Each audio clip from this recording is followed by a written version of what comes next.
Hi there. I'll introduce myself in a moment, but how about if we just jump right in? There are 4 essential keys to every residential real estate investment. We need to know how to find the best opportunities. We need to know how to improve or manage them. We'll need cash for down payments and credit for financing. So that comes with some good and bad news. I'll give you the bad news first. No one has an unlimited supply of all 4. And the good news is the same thing. Because no one has an unlimited supply of all 4, the very best investors have eventually figured out that it's best to work with others. They have learned the high value of relationships. So if the best investors ultimately end up working with others, why wouldn't we just start there? Well, the answer is simple. If we screw it up, it's really hard to get people to work with us again in the future. You see, making money in real estate really is quite simple, but life can be brutally hard. Hi, I'm Jeff Gunther. In our time today, I'm going to share with you my top 10 ways to control real estate. The only 2 you'll probably ever need are first, and then the other 8 will make you look like a magician. I'll share 3 case studies, maybe 4. I'll share a basic residential real estate investment model. I'll share an advanced model with photos. I'll slip in a little bonus there of a $25 million multifamily acquisition that we did using all of the same presentation templates that I'll show you today. And then I'll show you how you can translate much of the same information into a large multi-million-dollar commercial development. We'll close off after that with your foolproof plan for the next 180 days. And as a bonus, I will give you the one chart that you absolutely must know about before you even think about negotiating your next transaction. But first, why should you listen to me? Well, I love to entertain, educate, and motivate. I made my first real estate investment when I was just 21. Many years ago, when I was a licensed realtor, I negotiated hundreds of investment sales. I served as national sales trainer and management consultant to leading real estate and mortgage brokerage organizations. And over the past 10 years, I've acquired almost 500 residential rental units in both single family and multifamily, and through development, valued at approximately $100 million. I have master's degrees in business and theology. And all of this really just means that I've done what I'm sharing with you, and I know how to teach.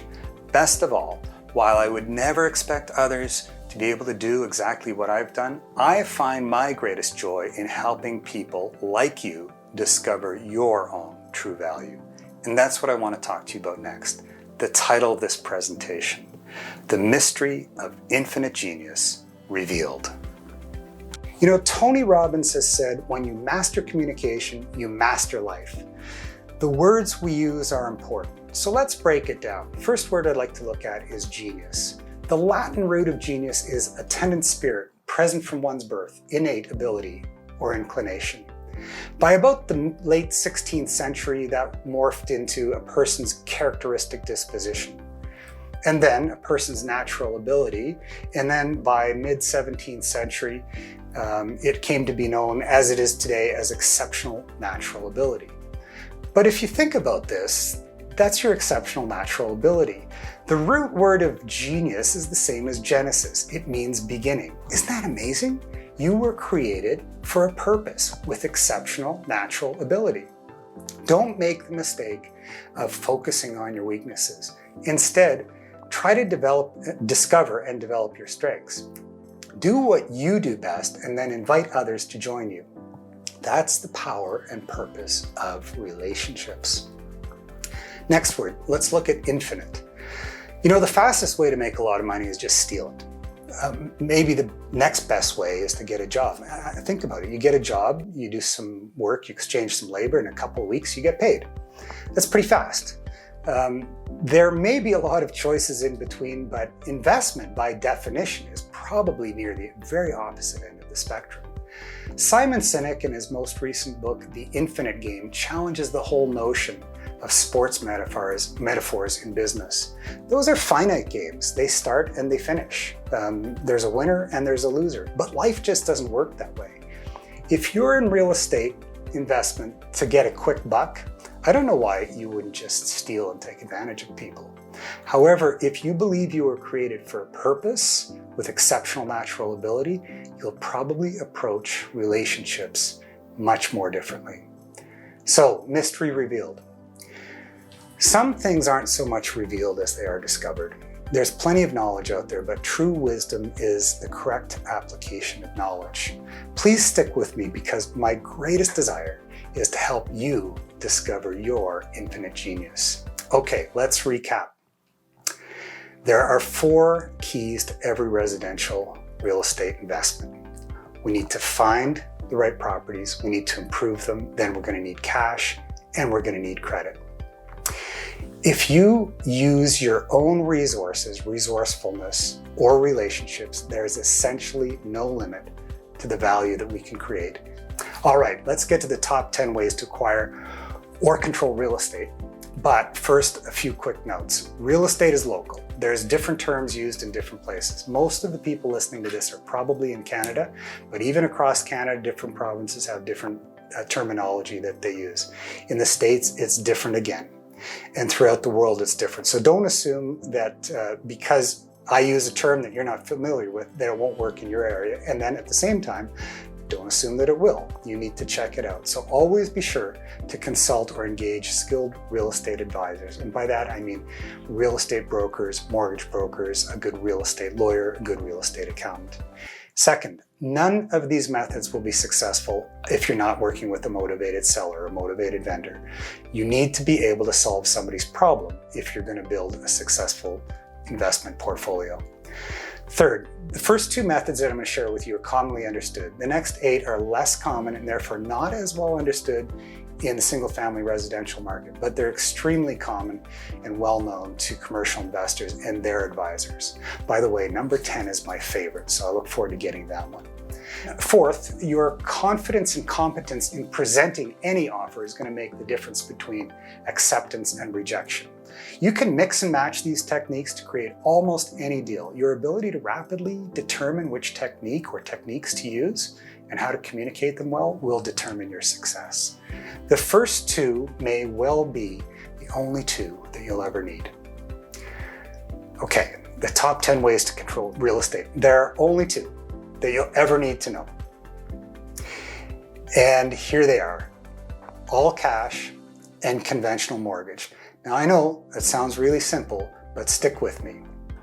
If you earn a reputation for paying cash and closing quickly, motivated sellers will seek you out.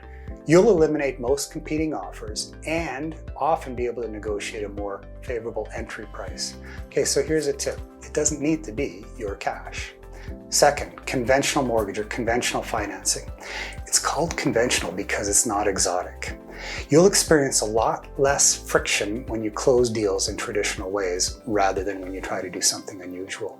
Conventional financing can require a down payment of 20, even up to 35% for investment properties. And yes, you can get more leverage and a better return if you use high ratio financing. But when you do that, you sacrifice cash flow and security. Tip on this as well: you don't necessarily need to provide the credit. Okay, let's look at a case study. This is called the Basic Residential Real Estate Investment Model. I prepared this document to explain the model to others, but I rarely show it to them. It's actually more important that I know what I'm doing. So here's what it looks like, and I'm going to move through it very, very quickly. First, I've got an executive summary. I have learned that people with money are not going to listen to you if you can't explain very succinctly, even in a couple sentences, certainly a short paragraph or 2, what you're all about. So on the very first page, I have an executive summary. I explain why real estate, why Edmonton, why now. And somewhere on that page, in bold and in red, I want to be very clear that there's risk associated with all investment opportunity. I also include something called some other things you may not know. This is kind of like insider information, things that might be obvious to you, but not people that you might work with in the future.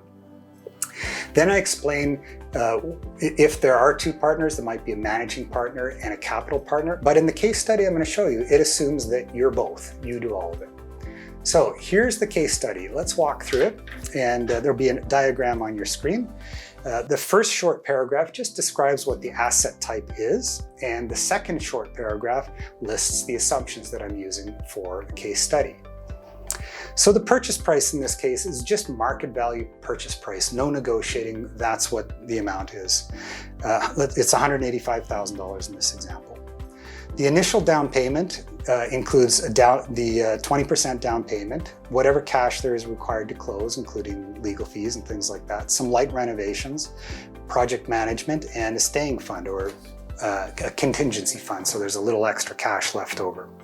The next line tells us this is the 80% conventional first mortgage. And then after year one, there is a cash flow that is calculated by rent minus principal, interest, taxes, condo fee, because this one happens to be a condo, and a management fee. The amount there is $1,368. If you divide that by the initial capital required of $43,365, you get a cash on cash return of 3.02%, let's say about 3%. But remember, you're paying down mortgage principal that year as well, so that's about $3,000, actually $2,900 in this case. If you add the cash on cash or the cash return and the mortgage principal reduction, you'll get $4,200. Divide that by the original amount of capital put in, and that's a return in your first year of 9.42%, assuming 0% appreciation. You know, appreciation is nice, but at best it's ever only a guess. So it's kind of on top of everything else. If you can't make a deal work without counting on appreciation, really, I would propose that you're just speculating. So I do project out what appreciation of, I thought a conservative appreciation amount would have been 2% annual, and I show what that might look like, coming down to the bottom line, doing the calculations for 5 years. It shows a return of $33,000. Again, divide that back into the original amount, and you get a return over 5 years of 73%. Now, this is a simplistic, simple return. It does not include internal rates of return, and it doesn't consider tax implications, but it gives you a pretty good idea of what that investment is going to look like. If I were working with a partner on that, I would show them what they would receive as well. But that's just your basic deal. Just market value, retail, buy it, put in regular down payment, conventional financing. That's what real estate can do for you. So some notes on this. Get right to the point. Use images if you can. If you check out the diagram that I'll make available to you as a download. Use images, cite your sources. If you're doing some research, and you should, to back up what you're saying, please cite your sources so that people know where it's coming from and they can go to the original documents. Never oversell. The example I just gave you was so conservative, I've never done a deal that hasn't been better than that.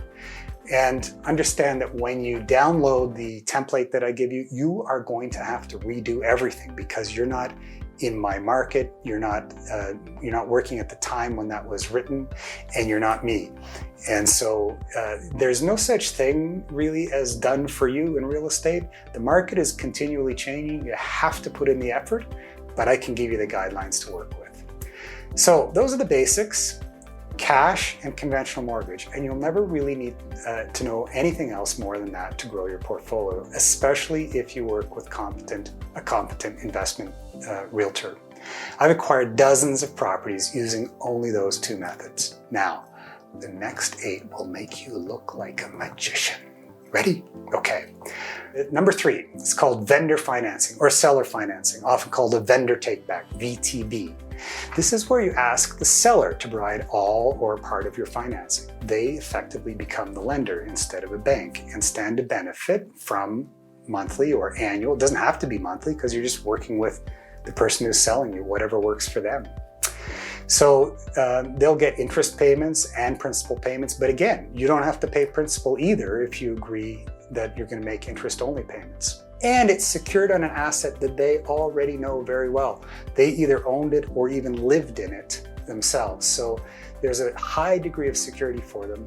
And this works best with a seller who doesn't have any immediate plans for proceeds of the sale.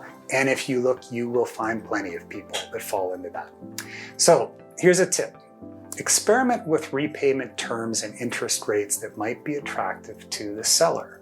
Sometimes you can find things that are attractive to the seller that don't hurt you. Consider tax implications, and again, speaking to a qualified or a very experienced real estate accountant would be invaluable at this point, and making sure that it's properly documented with the right lawyer. Number 4, option. So an option gives you the right, but not the obligation, to purchase a property at some point in the future. This can be a great way to control an asset at a fixed price while you wait for or do something to increase the value. This can be used as part of a wholesaling strategy, or it can be combined with the next method to form part of a rent-to-own strategy or a lease-to-own strategy. So number 5 is a lease or a rental. You don't have to have title in your name to control real estate. With a properly executed lease, you can benefit from the difference between the revenue you generate and the amount you pay to the person you're renting from, the lessor. So you're the leasee, they're the lessor. This also can be used in different strategies, but it could be used for a short-term rental strategy like Airbnb. And then number 6, hard money. So hard money is a type of loan that's secured by real property. These loans are generally short-term and considered of last resort. The lender is most often either an individual or a company, but not a bank. And I'll tell you what, I've looked at hard money on several occasions, and in just about every case, I've discovered that I have family, friends, or close business associates that would be more than happy to lend to me at better terms and a lower interest rate. So hard money is out there. It's a quick way to get things done, but I would encourage you, once you fully understand how it works, don't be afraid to go to people that you already know who may give you more favorable terms and rate. Hard money can be used effectively as part of a flipping strategy. Number 7, assumable financing. Yes, mortgages can still be assumed, but you have to document them properly. It's sometimes called an agreement for sale or right to purchase. But effectively what this is doing, it's using your seller's mortgage by leaving it in place so that you don't have to qualify. As security, title remains in the seller's name, but you get beneficial interest in the property, so you can use it as if you own. It's just what it says, agreement for sale. It's an agreement, it's a legal agreement that the sale is going to take place and eventually transfer title into your name. Here's a tip. Be sure to use an experienced real estate lawyer who understands this contract and knows how to protect both parties. Number 8, trade. You can trade almost anything of value for real estate. In commercial real estate, commonly land is traded or other buildings, but you can trade a vehicle or a boat or anything that's of value. Number 9, sweat equity. Just as with a trade, instead of trading something, you can trade a service. The service might be related to the property that you're buying. Maybe you're going to renovate it as part of your equity, or it could be a service on another business or something that you have, or that you know somebody else that can supply it for you. The tip is to make sure that whatever you're trading is of more value to the seller than it is to you, because you're giving it up in exchange for the purchase. Okay, ready for number 10? Number 10 is my favorite, and I look at it in almost every deal. I always go first to number 10, which is co-venturing, working with people, working with relationships, sharing what I know so that I can do more of it with people who have what I need and need what I have. So I'll describe another case study in a moment, but first I thought, if I'm going to talk about working with partners, why don't I share my full, entire partner package with you? In the interest of time, what I'll do is I'll describe it here. There are 7 steps, and then if you go to the website on your screen, you'll be able to hear a longer story, and you can download all of the samples and templates that I use, and you can modify them for yourself. How's that sound? Okay, so everything starts with a relationship, and it's usually not a new relationship. I had known my friend John for many years. We had worked on projects together. I knew his family. We knew each other's values, and they were highly aligned. Well, number 2, one day when I was in his city, I called him up and we had lunch. We had a conversation. During that conversation, I was mostly interested in hearing what John was up to and getting caught up on his life. Only if and when he asked me a question about myself did I share, and in fact that did happen right at the end of the conversation. He asked what I was doing now, and I explained to him that I was investing in real estate. Had he not asked a follow-up question, I probably would have stopped there, but because he did, I described the model of how I was working very quickly and very simply. I did not pitch him. To my delight, he said, well, maybe my wife and I could be partners with you. And I said, sure, we could look at that. And I said, I'll follow up by sending you some information. So number 3, I sent him my expression of interest. Expression of interest is about 1.5 pages long, and it basically summarizes or documents everything that we might have talked about in the conversation, because nobody will remember what you talked about.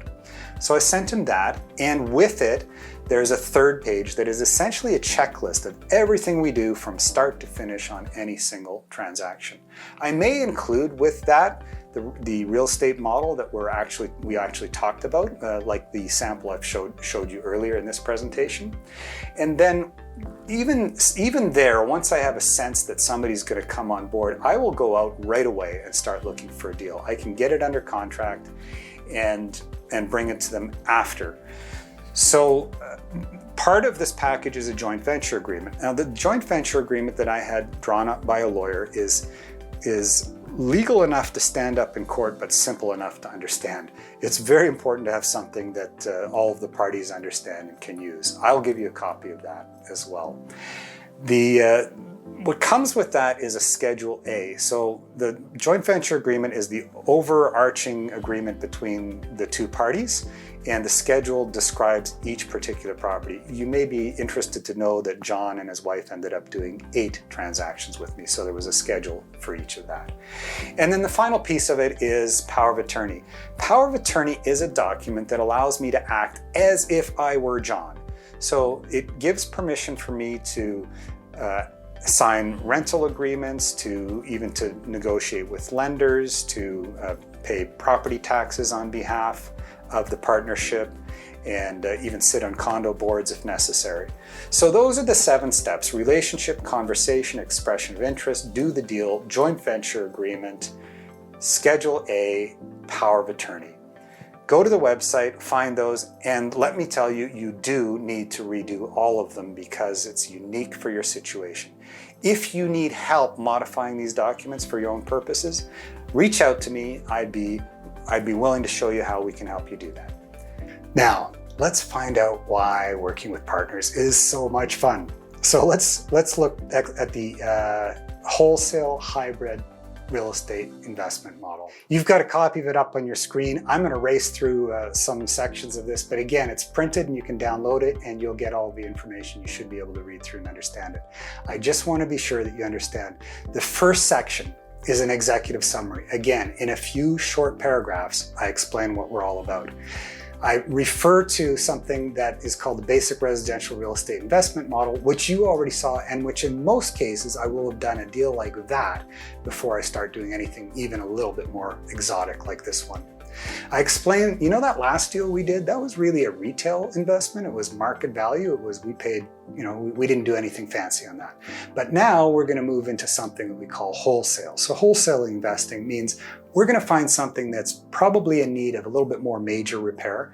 I'm going to get it at a discounted price, and we're going to add value through renovation. There are other ways you can add value, but in this case, that's what we're going to do. You often find these through court-ordered sales, bank-owned property, or otherwise motivated sellers. And at the end of this paragraph, it says, in order to do this, we need the ability to pay cash and close quickly. Hey, does that sound familiar? That was number 1, all cash. And then the 3rd paragraph says that we're going to place a new Once the work is all done and we've got a tenant in place, we're going to place a new conventional first mortgage. Hey, do you remember that? That's number 2, conventional financing.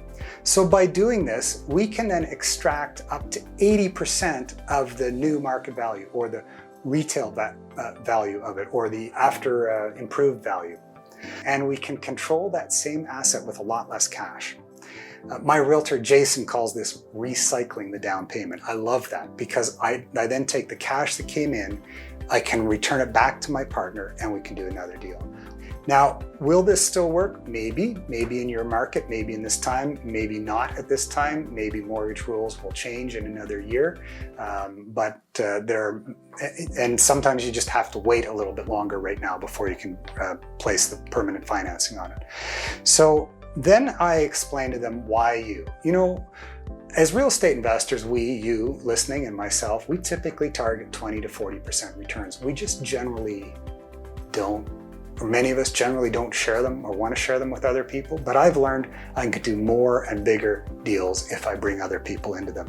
So I explained that to them, and then I'm, again in bold, I say there's risk associated with all investment activity.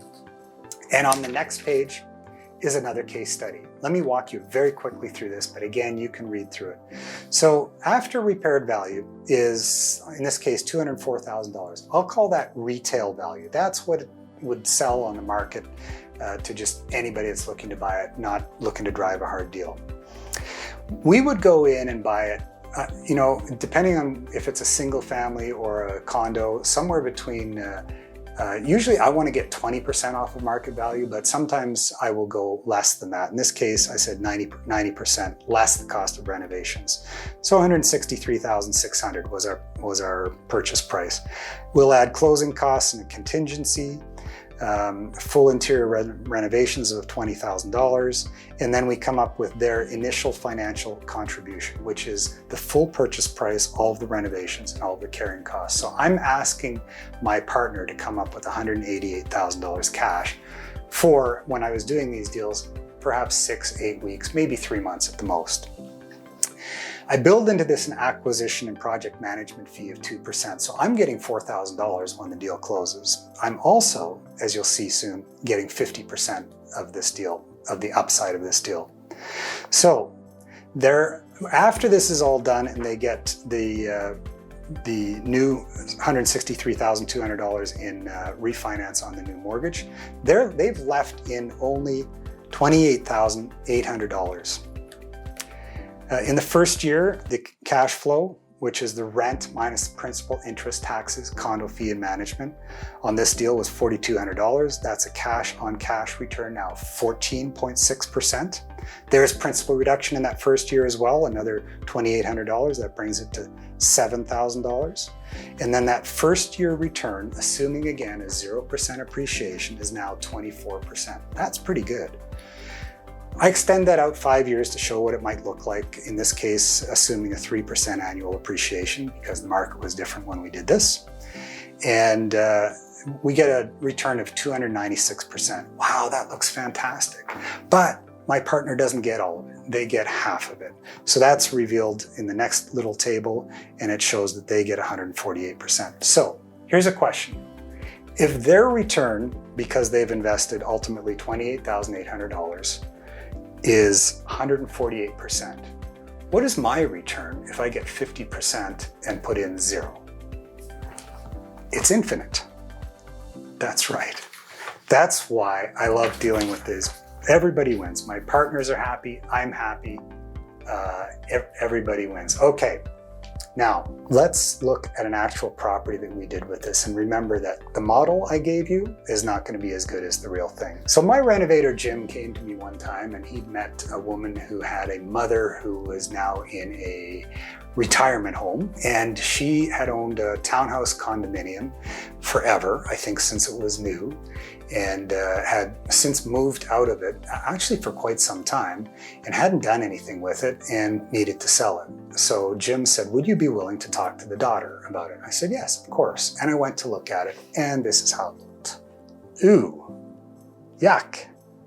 Can you imagine walking through that? So I'm walking through that with the daughter, and I didn't really feel like sitting down on the floor in that place and negotiating a deal. So we went to a nearby park and sat at a picnic table, and I pulled out a piece of paper and I went through what I'll show you right now. I took out a piece of paper and I wrote 3 offers on there. There's 3 things that I can do. I wrote them down, and then after I met with her, rather than taking a picture of it, which I suppose I could have done, I went home and wrote down what I said so that I would remember when they came back to me. So I said, there's three things I can do. I can offer you cash right now, and in that case, it would be this amount. Or number two, the maximum amount that I can get to you is this amount.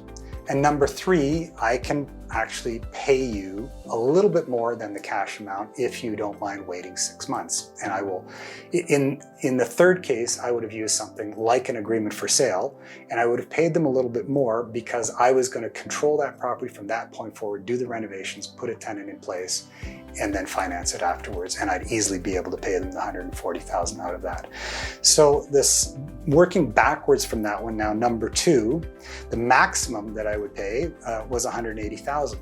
So that was based on $500 a month for 30 years, vendor financing, seller financing, asking them to finance it. I was also going to ask them to subordinate a $50 first mortgage. That meant I was going to go to the bank, borrow $50,000 on this property that I figured would be worth about $215,000 when I was done, and the vendor financing would become a second mortgage behind that first mortgage. I offered them that.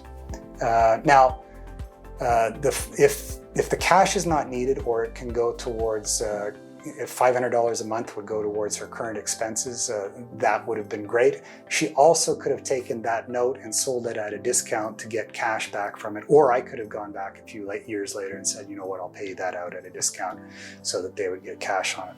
Ultimately though, backing up to number one, they went to cash. Often cash now is what's preferable. So the way I calculated that, and I did it right in front of her, I said $215,000, here's some comparables. I came equipped. I asked my realtor to give me some comparables of what townhouses in that condo community had been selling for. And it was pretty clear that $215,000 was a fair amount. I told her I'm an investor and I need to make a profit off of it. That's why I'm talking to you. So I will offer you up to 85% of that. Please understand that part of that would have been commission if you went through a realtor. So that sounded pretty fair. And then I said, I think you'd agree that it's going to cost about $50,000 to renovate it, which was pretty reasonable having looked at it. So we came up with a price of $132,750.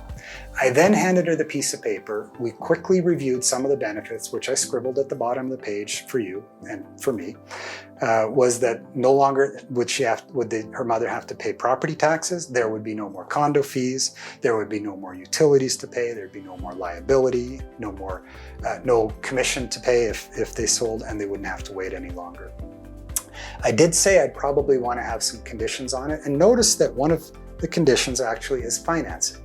I say I'm paying all cash, but then I ask for condition of financing. The reality is they are going to get all cash. It's just, I didn't know how I was going to close that deal with all cash because at this point, I didn't even have a partner yet. If they went with one of the other two, I may have been able to do it by myself. So I put in the financing because I needed time to find a partner, but you can find that if you have lots of relationships. I asked my friend Eric if he might be interested. He was. I use a budgeting tool called Calculation of Initial Financial Contribution. You'll see it to the left of your screen. And to the right is where I calculate cash flow and estimate returns. Let's focus on the budget first.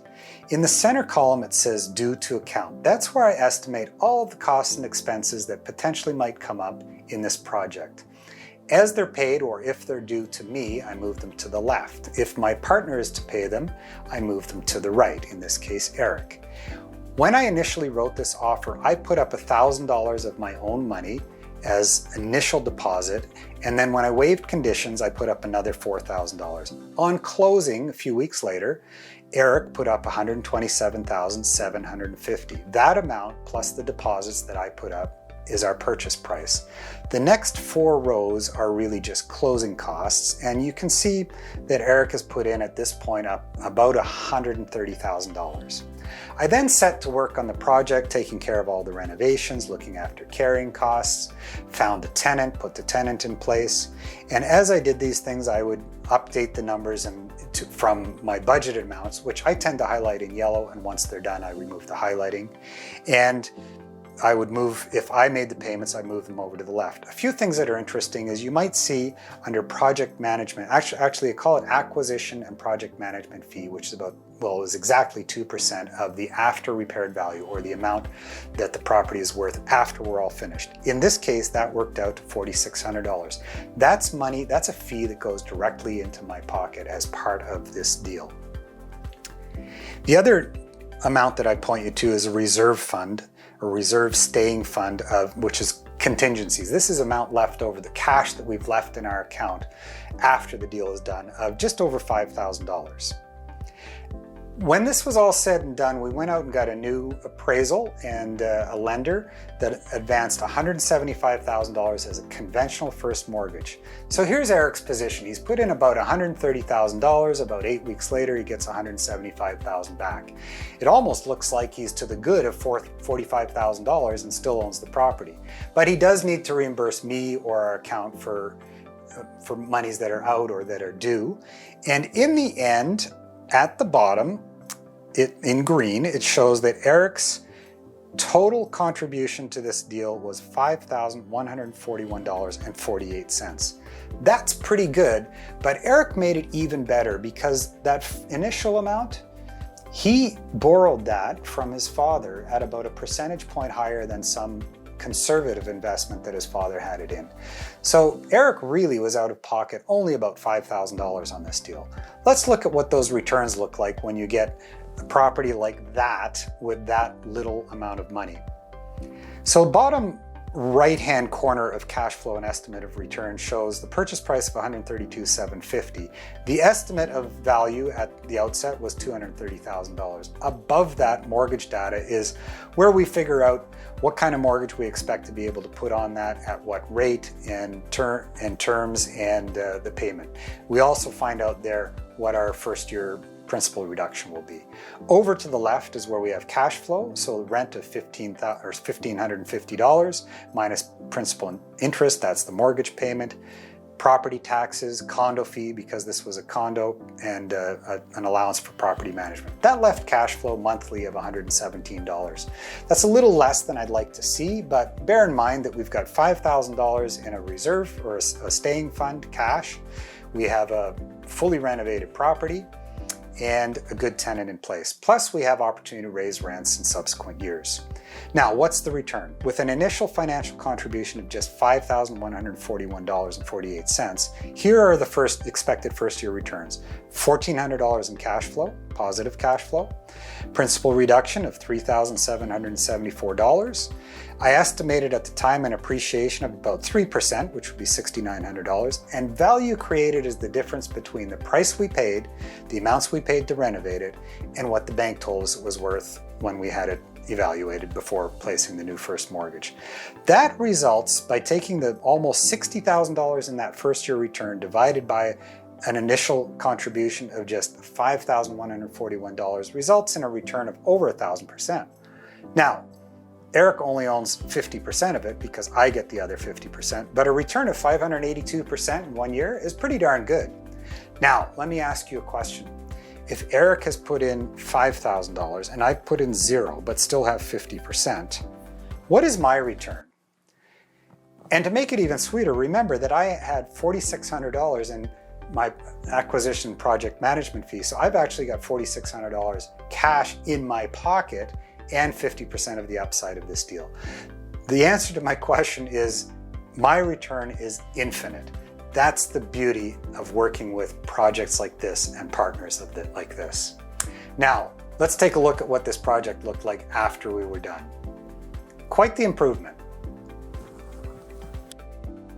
By the way, this exact presentation works with multifamily as well, except that you'll want to be sure to document in advance. Yes, I do smaller deals with good friends and worry about documenting things afterwards. You know, the worst that's going to happen is they own a property that I've done a bunch of work to put money into, put a tenant into, it's in their name, and they walk away. I'll never do a deal with them again if they do that, but I want them to be completely satisfied before I ask them to sign anything. That's the way I do it. Again, don't advise you to do it that way. But if you're going to do large multifamily or anything that's outside of your ability to cover it, I do recommend that you document well in advance. Let's take a quick look at the Westwood Terrace investment offering. Really quickly, and again, I'll give you a copy of this so you can read through it and see that in 3 pages we say the same presentation as the basic investment model or the wholesale hybrid investment model I've already given you. That whole first page, 1, 2, 3, 4 paragraphs, there's a picture at the top. It says what is the investment. This happened to be a 151 suite condo that was condo building that was developed for sale, but the developer was unable to sell it. And so 5 years later, when they were refinancing, they put it on the market. We purchased it. This describes what it is. In blue at the bottom of the page says, here's what we're offering. And then in a box at even below that says there's no gimmicks. This is not an exempt market deal. This is not a highly marketed deal where commissions are paid and fees are paid and I get paid this and I get paid that before you even get paid. We are partners. The second page is financial analysis. Now, if somebody's investing several $100,000 or in some cases several $1 million, they will understand all of these numbers. I've put them in there for you. And then the third page is projected partner returns. And that shows them if everything works the way we anticipate, this is what you can expect to get. And again, in red and in bold in this document, I make sure they understand there's risk associated with any real estate investment. I've put a 4th page in that document as well, which is just auxiliary information. There's a copy of the sales brochure from the broker that brought it to us. There's a cap rate survey, there's a comp, and then a little bit of market data and the sources for those so that if they want to, they can track them down and understand everything that we know. So there we go. The things I've taught you so far, I hope you'll understand work whether you're doing a basic market value deal or a wholesale deal or a multifamily deal. You need to start where you want to end up. If you want to be at the top, you need to start at the top. When you discover your own personal genius, and when you develop the right relationships, you can create almost infinite value. So find and work with people, the very best people you can. Whether that be a partner, a trainer, a mentor, a coach, or even the suppliers that you work with. Make sure that they're the very best. That will take you much further than just a little bit more knowledge. Relationships are crucially important. Okay, one more case study and then I'll give you your foolproof plan for the next 180 days. I have a friend named Marty. I love Marty. Marty's fun to be with. I'm always laughing in his presence. He's great at finding deals. He's just got this infectious enthusiasm. Well, one time Marty called me and, I think if I recall, it was his daughter who was dating a young man who worked at a motorsport facility that sold outdoor sporting equipment, snowmobiles and boats and things like that. Well, this company was in a small space and they needed better exposure and more space, and they needed to grow, and their lease was coming up in the next, I think, 12 to 18 months. So they had some runway and they needed to find a place to move into. So Marty went out and he found a bunch of potential properties. Some of them were places that we could maybe buy and lease to the motorsport company. And he also, in his process, found some vacant land. This one in particular I liked. Now, if you look at it, you'll see that it's actually positioned next to an automobile dealership, which was pretty good. It's in a high-profile location, but there were problems with this land. If you look at the diagram, you see those lines to the right. That's a pipeline right-of-way. What that means is you can't build on top of that. So it would just have to be land. Well, you know what? As it happens, the company we were going to lease to needed that space for demonstration and for storage and for display of the vehicles that they sell. So if you look at this next site plan, it will show we propose building a building on as you see it, on the left-hand side and using the right-hand side for outdoor storage. And we went to a reputable builder that I'd worked with before, and they drew up this mock-up. Here's one angle, here's another angle. And I'll show you, they also did this fantastic animation of what this parcel looked like. Now, how did we do this? First of all, so far it's only an idea. But the idea I had was when I saw the land that Marty brought, I recognized the name of the owner or the company that owned it, and I happened to know somebody who knew the chief financial officer of that company. I went to my friend to get an introduction to his friend to get an introduction to the owner of the company. Marty and I then went and met with the owner of the company, who was an investment banker out of New York, who had just recently taken over from his father. I enjoyed meeting this man. It was fantastic. And then I explained what we had in mind. And by the end of our conversation, which was 20-25 minutes, he was leaning over the table saying, "Do you have other deals like this that we could do?" So let me tell you what I explained. Here's what we're going to do. The land is clear title. We've got a builder who's going to build it. We've got a tenant who's going to move into it. All we need is capital. So because we have the clear title land, what we're going to do is finance against that to pay for the construction. Once it's all done, we'll have the tenant move in. We'll be able to evaluate the new property based on that, which will be a higher amount. We'll get new financing on it, and then we'll share the gains 50-50. So the owner of the company that owned the land said, wait a minute, so this is like a real estate development where you have the tenant already in place, you do all the work, and I get half the upside from it, plus I sell my land. Yes, exactly. So I love co-venturing. That's why number 10 is my favorite. I wanted to share those with you. So I've shared with you, oh, sorry, I have to tell you one more thing. We never did that deal. It's so rare. I hate to teach about something that I never actually did. But in this particular case, here's what happened.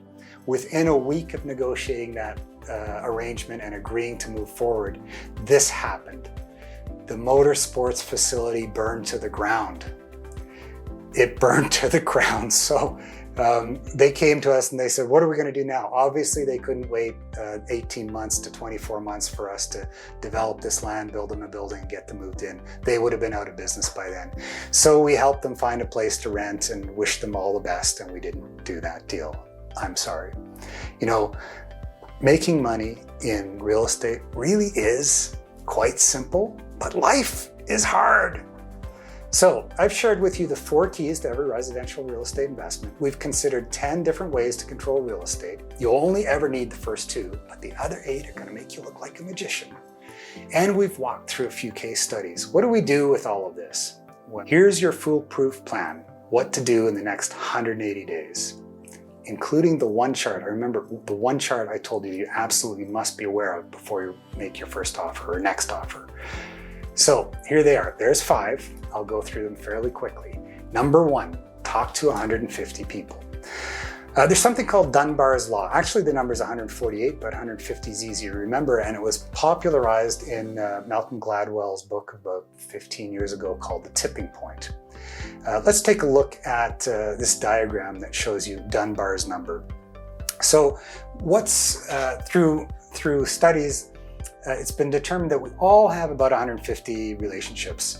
We all know about that many people. We know them by name, we know them to see them. Some we're in touch with more often than others. So you've got your tight circle of family and friends, then you've got people outside of that might be not as close, but they're friends of friends or they're acquaintances. They're people that you can call on if you need to.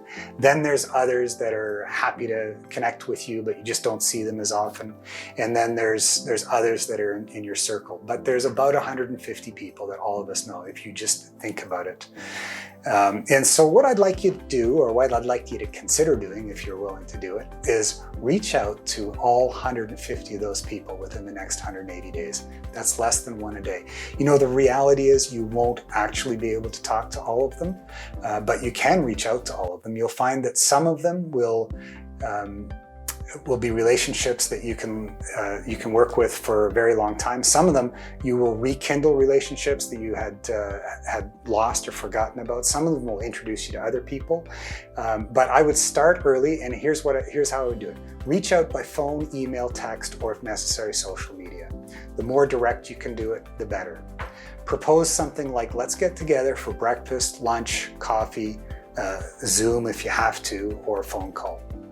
Your goal in all of those meetings is to do what Dr. Dennis Waitley said decades ago. Make people say, you know, when I'm with you, I like me best. Number 2, read 6 books, 12 if you're really ambitious.